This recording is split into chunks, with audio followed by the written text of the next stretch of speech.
Okay, this lesson we're going to look at composition first. And when I take photographs, because of the computer anymore, I tend to take big overall views of the scene I'm looking at and not worry about composing it, because I can get it back to the studio and put it on the computer and make compositional choices there. But it's a good idea to spend more time composing with the camera, especially since we don't have to pay for printing anymore.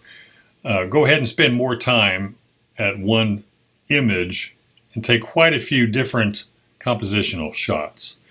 Think in terms of like a long horizontal or a square or a vertical or a short horizontal reference.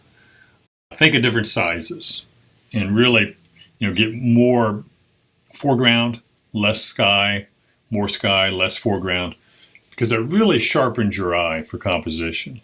So don't just take one picture, shoot it at a scene, and then wait till you get back. Spend more time composing. Even if you don't paint them, just have the camera as a tool to sharpen your eye to compose, because it is so important before you put any paint down. So when I look at this, I have way too much field and actually too much sky and field. My focal point is the barn and secondarily the trees, colors in the trees and the shapes. So I want to eliminate a lot of the field and the sky, but I need to decide which I'm going to have most of, the top or the bottom. I'm going to have more sky or more field, because it can't be half and half. So I'm going to make more of a long horizontal. Let the trees run off a little bit at the top and have more foreground. Now I've got more field, less sky. Trees and the barn are a lot bigger, so they become more important. But now my problem is this field. It's just a pile of dirt, basically, is what it is. So I want to use a couple of things to try and create more interest in it. One is to get more flow, something to pull the eye from the bottom and move it towards the barn. I've done this already, but I didn't carry it far enough. So just pull this out a bit more. So turning this field to more grass. And it needs a couple of values in here too. This isn't the best lighting.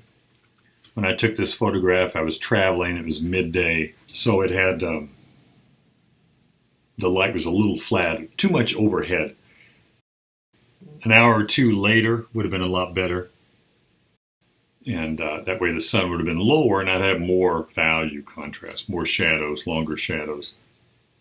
But I'm going to use kind of the greenish part, which I don't see any green in the field, and maybe more of kind of winter grass. And just think about moving the eye. I don't always want to be real obvious, but kind of pulling the eye to something that pulls the eye in. And this is quite a bit of a change. Usually, you're changing half of the painting or half of the photograph and making it a different color and adding things. But as long as it's a simple change, I think it's very doable. Because my focal point is still here. So as long as I keep everything else very simple in this foreground, just something to pull the eye into it. A little more value change of some of this darker green to create some shadows on the edges of the grass, yellow grass, or dirt if it happens to be dirt. But something to pull the eye in. Because again, my focal point, my darkest darks are going to be in here, in the middle ground, because there's nothing in the foreground where I want to put a darker dark. Mainly because I don't want the viewer's eye to get stuck down here at the bottom. So I'm not going to put darker darks in the foreground. I'm going to put them in the middle ground, which goes against the idea that darks get lighter as they go back. But again, we're the artist. We can change things if we have a good reason to. And I think to pull the viewer's eye to the focal point is a good one. So something like this, as opposed to that, or even as opposed to that. Again, you're getting rid of all the stuff that's unnecessary, making the focal point a lot bigger. Now this one also is pretty well set up. The light is low. This is also in New Mexico. Light is very low, so I have more darks. I do want to watch out for the lights in the field and the lights on the hillside back in here, that I don't get those too light, because I don't want it competing with the house. I want the house to definitely be the lightest. And that might be kind of obvious, but when you get to painting and you're just trying to fill things in and you look up here at the hill and you think, boy, it's really light against those dark trees, you're going to make it way too light. But if you remember that the house is going to be the lightest, you're going to look at the house first when you mix this value and make sure you leave a lot of room to get a lot lighter for the house.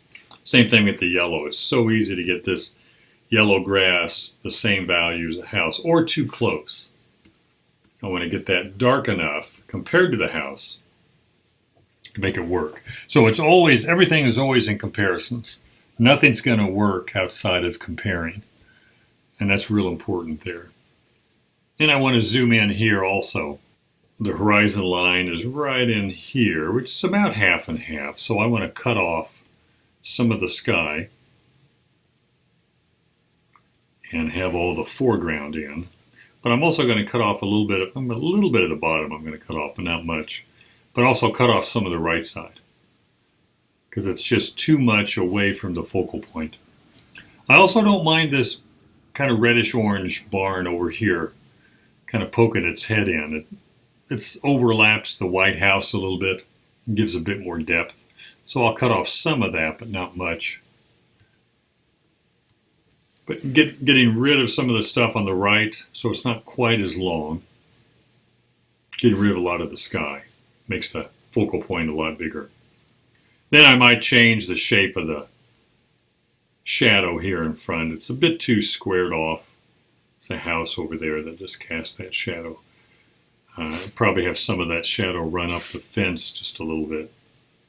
And then just to cool that off, it's kind of a, well, it looks brown, but it's more of a reddish orange, dark red orange, which is, I do have it cool. There is blue in there. If I come back and scrub a bit more blue in it, you can see it's not much. Just lightly scrub in a little bit of blue that's slightly lighter. Cool that shadow off just a little bit. Because I had the focal point pretty far over to the left. So cutting off some of that right area puts it a little closer to center. Then I might have something in this area. Get my brush right in here, whether it's going to be, I don't know, a horse or another tree. Just something in there to balance. That's way too big. If I had a horse or something, it'd be about that size. Hopefully drawn a little better.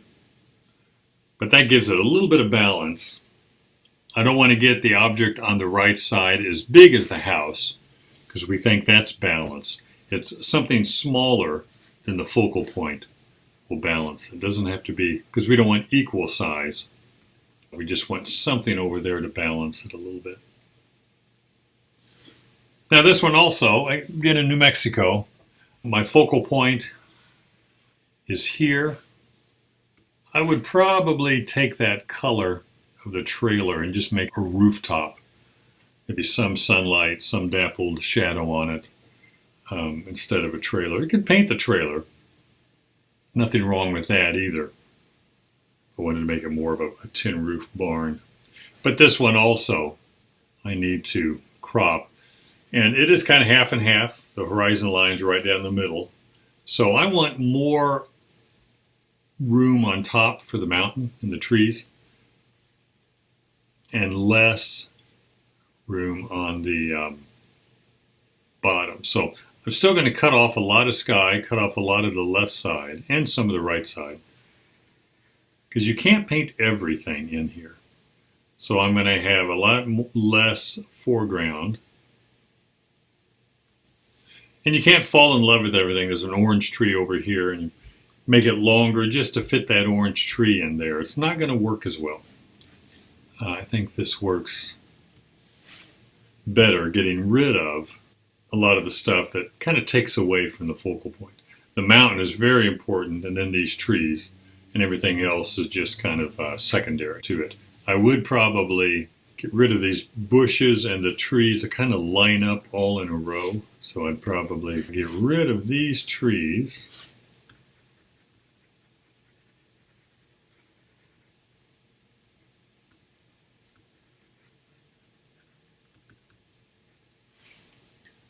Then that kind of opens it up a little bit. You can see there's more of a path for the viewer to come into the composition. Even though the shadow there kind of cuts it off a little bit, I can still get past it a lot better than I could the big solid trees in there. The other thing would be to take this fence posts. There's one right there, and have them gradually fade back. And as they go back, they get closer together. And then that also would pull the viewer's eye in. If I'm worried about that line from the cast shadow, that I can't get past that to get to the barn or the trailer, whatever that's going to be.